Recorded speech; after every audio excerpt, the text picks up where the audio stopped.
Tiny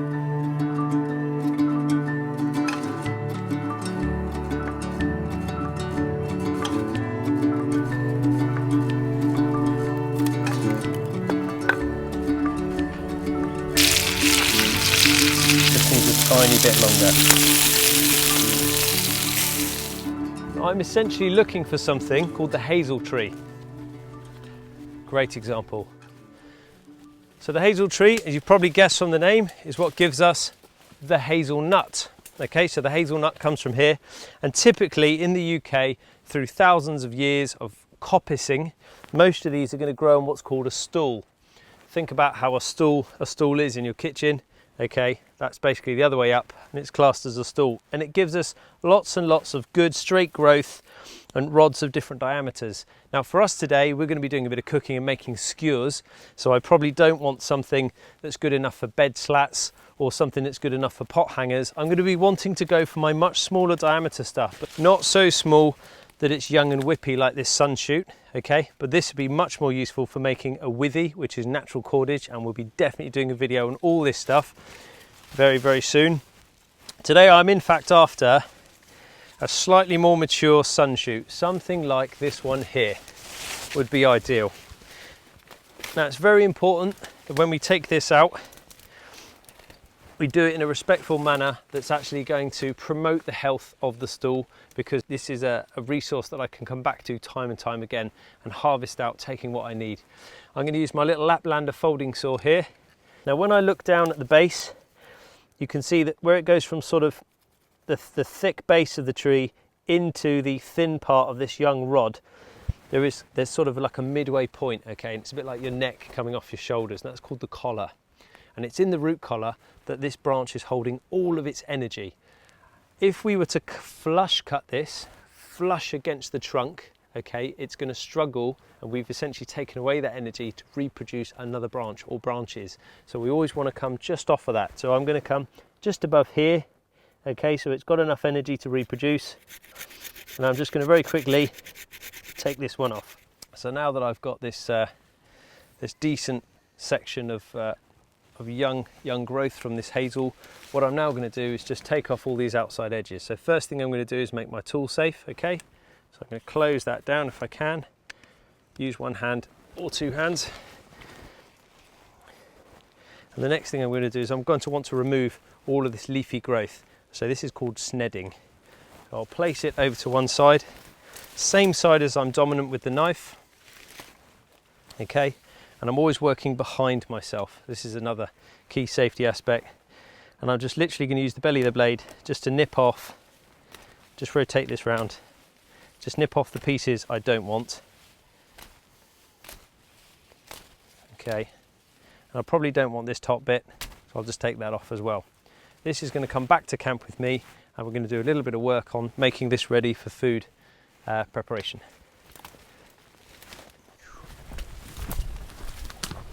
So now we're back here on our chopping board. I'm going to use this good quality cast iron skillet, and thinking about the size of this and how much wood I've got to play with here, I probably want something that just overlaps so that the chicken is actually making good contact with the skillet underneath, and it means I'm not going to burn my fingers when it comes to turning these things over. So you probably want to go just beyond that. Just going to take my knife and mark these. Okay, that'll be one. Now to cut this down, I could get my saw back out, or I could just do a petal cut, and I'll just give you a quick demo of that. So I'm using the belly of the blade, okay, up underneath here, and I'm just going to use my thumb behind it. I'm going to push, turn, push, turn, push, turn, push, turn.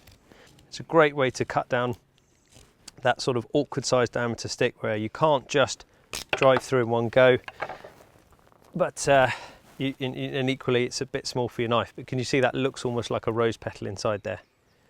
And you're left with just that middle bit holding it. Now I've done this, what I need to do is tidy these up, because the bark and the outside will contain, will come into contact with the outside world, and you know you've got the potential for tannins and transfer of flavour and things like that. So all I'm going to do really quickly is just skin these up. Now this in itself is a really relaxing exercise, as long as you've got a good sharp knife. You know, I keep saying this, somebody in the outdoors or an outdoors person is only ever as sharp as their knife. It just means I can just very gently push off all of the outside bark, leaving a nice, clean, smooth, you know, food grade friendly inside to work with. And thinking about the sort of mental health benefits of this sort of thing as well, I'm undoubtedly, I could probably say hand on heart, my blood pressure is going down, and the cortisol levels are coming down as well as I just make these up. And so right now the next step is to make these nice and pointy on the ends so that we can feed our chicken, our onion and our pepper through. All I'm going to do here, using the belly of the blade again, is just gently start to taper off, a bit like you're making a pencil tip. Just keep turning it in the hand, drive, turn, drive, turn, drive. It's a repetitive process, slow and steady wins the race, and that's not particularly a strong point. So what I'm going to try and do is just work just to reduce that down slightly, and I'm bringing the whole taper down so that the food will slip on there easier. But there's another top trick that we can do, and I'm going to show you this now. So once I've tapered off the outside a bit more, what I'm going to do is just pop this away, take out my lighter, and I'm going to fire harden the tip, okay? Like so. Just literally going to try and give this a bit of a dousing in the flame, and that's going to drive out just that top millimetre or so of moisture from the top of the stick.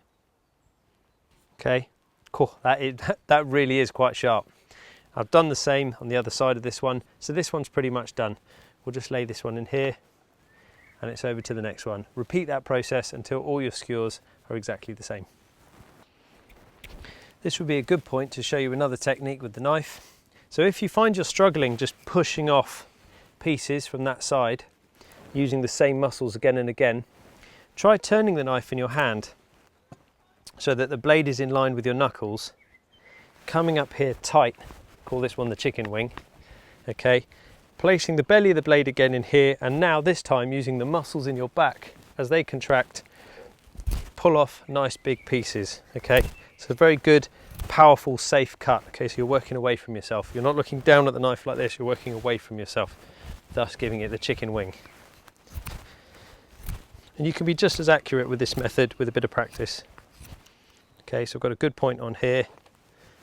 Now I'll go back over to this one and then fire harden the tips. Cool.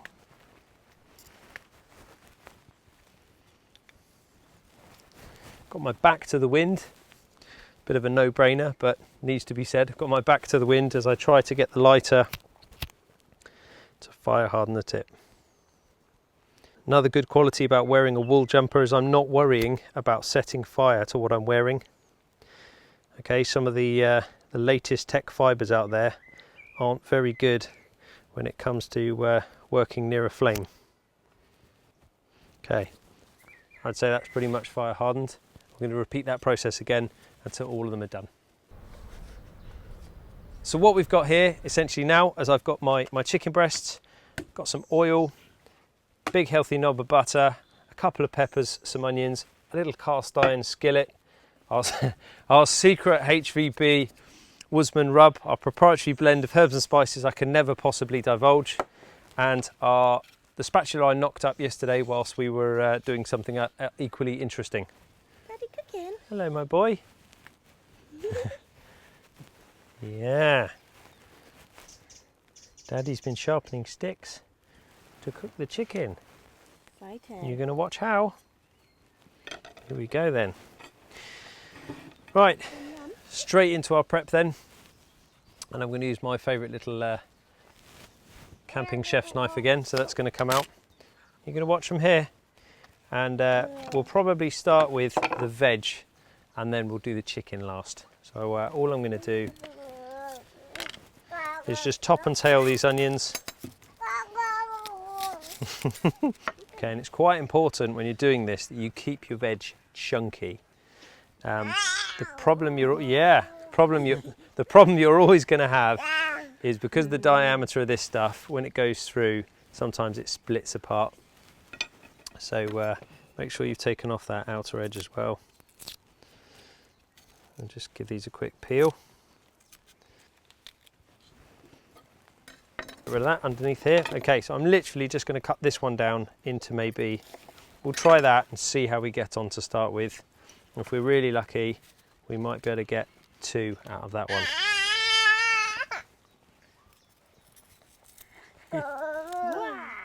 You excited? Can help Daddy. Oh, the chef.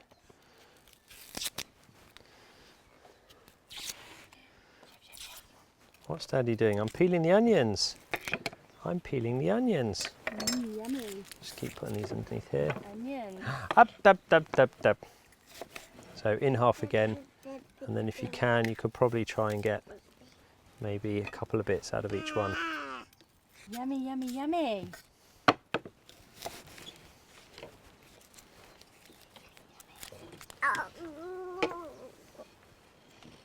What's Daddy doing? So even though it's slightly overcast day, the birds are still chirping, so there's always positivity in the air. I'll just take that outside layer off, put that in there as well. We didn't like the look of that one. Okay, so starting to build up. Just pop them under there.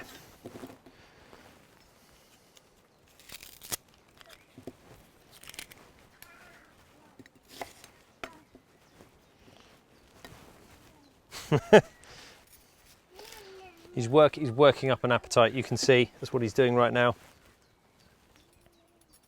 He's taking Mummy for a walk. It's not the other way around. Don't be fooled. Top tip when it comes to peppers, very little wastage. Okay, so it was funny enough. It was an RAF chef that showed me this one. Working away in Afghanistan as a serviceman, you can't really afford to waste anything food-wise. So just pushing in at the base with your thumb. Okay, what should happen, he says, is you should be able to twist out. That sort of main bit there should come out, and all your seeds and things. Okay, we'll pop them under there as well. And you've obviously got a little bit left around the edge here. If you can make that work, make it work, but whatever you do, just don't waste it.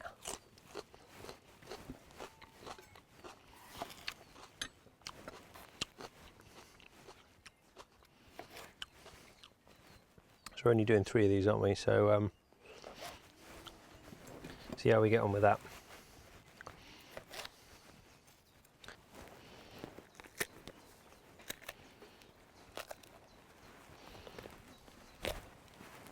Okay, so very little wastage happening there, and then hopefully it's all just going to come out. I didn't say it was the cleanest method, I said it was the least amount of waste.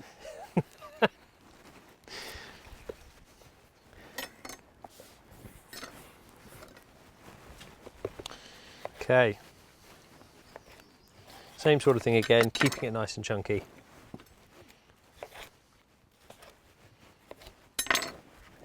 Okay, so that's our peppers and our onions. Just give the board a quick wiping off. We are making, Mummy, where are you?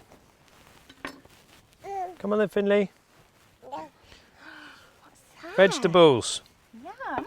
Yummy vegetables, and now we're going to do the chicken. I want to keep him back from the chicken breast loop. I'm going to cover it all with a secret rub. Shake, shake, shake. Shake, shake, shake. Good shaking. Okay, something like that anyway. What you'd want in the ideal world is a stocky bit of onion on one side as a stopper, then start feeding chicken on pepper, you know, and so on and so forth, and then probably finish it off again with another stocky bit of onion, and so that all the majority of the meat is in the middle, making good contact with the cast iron pan. Let's have a go and see how we get on. Just going to drive that through. Hopefully it's not going to split too badly for me. Okay, I'm happy with that. That's a win. And then what I'm going to do is start to take my chicken breasts out. Okay, and I'm just going to chop, and I'm going to keep these really chunky. So like that, and then maybe that sort of size. And they're going to go on the other end, so we're going to load them onto the other end that we've just put the onion on, and they're going to go through like that. That fire hardened end is just going to punch through the meat. There we go, and we're starting to build our little brochettes, our little kebabs. Then we'll do a bit of pepper. Okay, then we're going to go back for another piece of meat again. Okay, you can quite quickly overload these as well, guys. So if you're anything like me and you feel like they have to be color coded, then you can color code them. You know, maybe it's got to be red, green, purple, or whatever it is that you're going to go with, but don't worry too much. It's all going to the same place. Okay, and then maybe I'm going to finish this one off with another decent bit of onion here. Okay, nice and simple. Okay, that's all it's going to be. That'll be one. I'm going to repeat this process 3 times over. Finn, what are you up to? He's like, just cook me.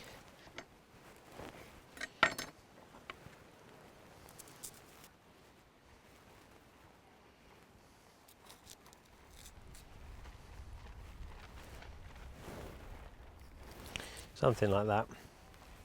I haven't managed to quite colour coordinate it all, but I think I'll live. And then to finish this off, all I'm going to do, my lovely little boy has taken the HVB rub with him. Louise! I need that little pot! Finley's run off with my secret rub! Never worked with children or animals. I could be a combination of both of those on any given day, but Finley's just outclassed me today by actually taking away the top secret ingredient to this whole dish. Rub coming through. Secret rub coming through. Thank you, chef. Right, Ooh. back in the game with our secret rub. Got a couple of bits here that we'll have to dress up as well. Okay, so what Daddy is trying to do, when the wind's not playing ball, is give these a nice healthy coating.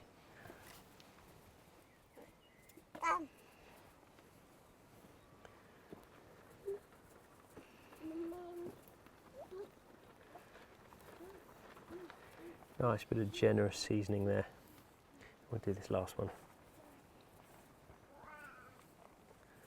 We're going to move over to the fire where we're going to get this pan nice and hot. We're going to get these going.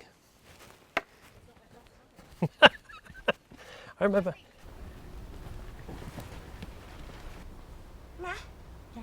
Oh. Whee.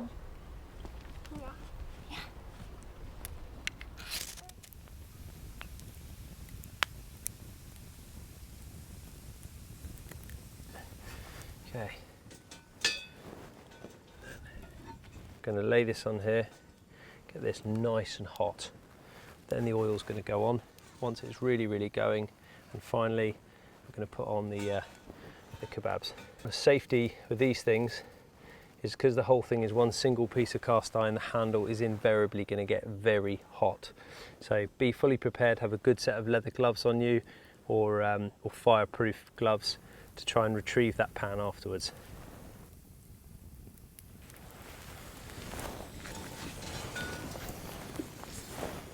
So the smoke coming off the top of this pan is where I've pre-seasoned and pre-oiled this cast iron pan in the past, and that smoke has now got up to that vegetable oil that's impregnated in the pores of the cast iron here has got up to temperature, and that's telling me that this thing's ready for oil and to get our meat straight on.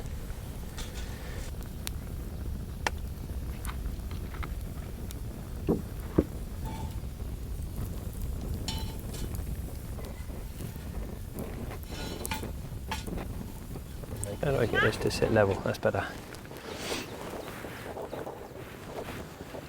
And we're going to get that really hot.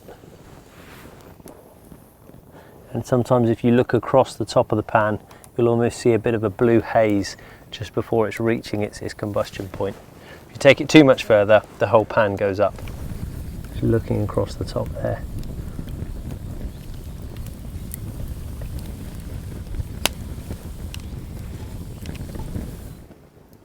Okay, ready for this? Here we go.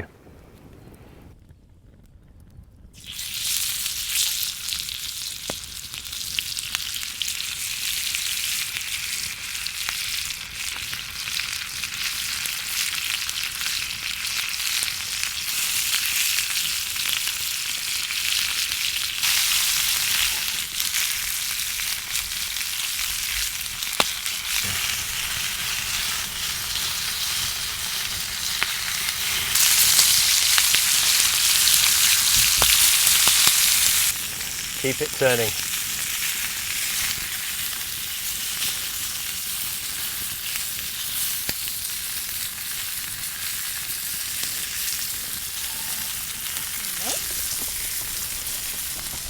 Daddy cleaning the board down. Yummy. Sizzling.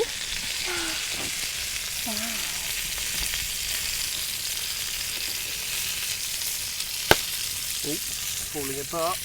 I'll just pull these off and we'll have a quick look. Wow, Finley. So I'm going to pick one of the biggest pieces of chicken here and I'm just going to cut in and have a little look to see whether it's all the way through yet. Okay, so it's just a tiny bit longer. Waiting for our lunch, aren't we? Hello my boy. Daddy's gloves. These are leather gloves to protect Daddy's hands from the fire. We'll have to get you a set of gloves soon. Daddy. Yeah.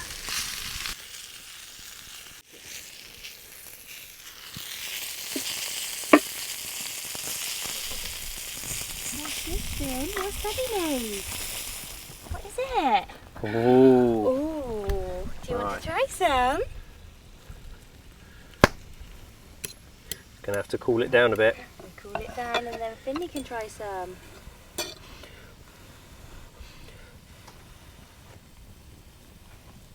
it too hot, Nick? Too hot? We'll see whether he likes paprika rub. You trying to climb on the table? Is that nice?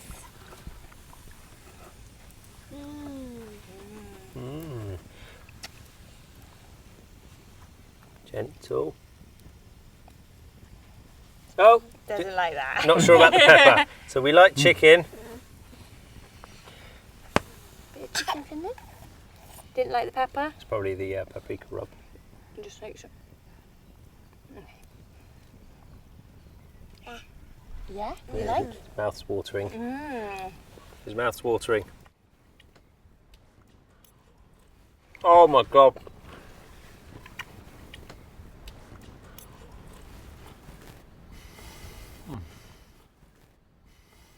I'll have some.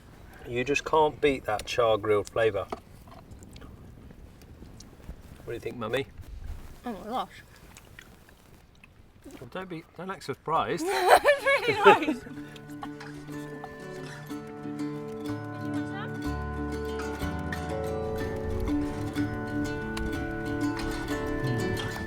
Bit more Finn?